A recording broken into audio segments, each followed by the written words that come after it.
চিকিৎসালয়ত জীৱন মৃত্যুৰে যুঁজ নন্দিতাৰ কন্যাক জীয়াই তুলিবলৈ মাতৃৰ কাতৰ আহ্বান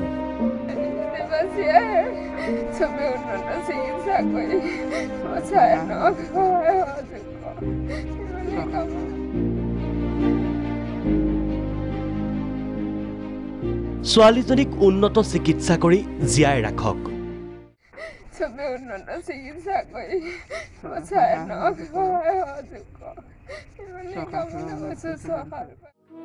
ডিব্ৰুগড়ৰ ব্ৰহ্মপুত্ৰ নাৰ্ছিং হোমত বৰ্তমান সংকটজনক অৱস্থাত ভেণ্টিলেটৰত চিকিৎসাধীন হৈ আছে নন্দিতা শইকীয়া নন্দিতাক এক নতুন জীৱন দিবলৈও চিকিৎসকৰ আপ্ৰাণ চেষ্টা আমি এটা গম পাওঁ মানে যে লাভ নহ'ব বা নহ'ব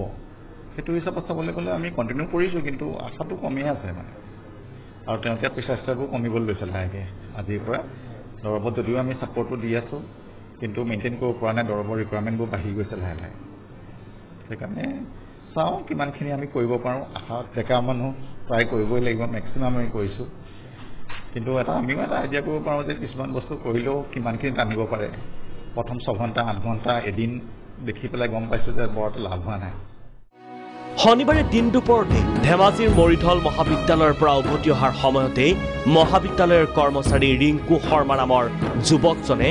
দাৰে আক্ৰমণ কৰে নন্দিতা শইকীয়া আৰু তেওঁৰ বান্ধৱী কাশ্মীৰা দত্তক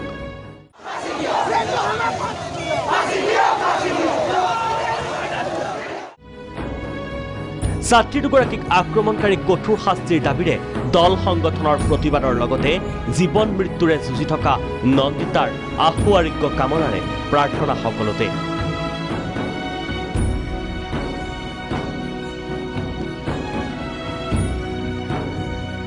এতিয়া সকলোৰে এটাই আশা নতুন জীৱন লাভ কৰক নন্দিতা শইকীয়াই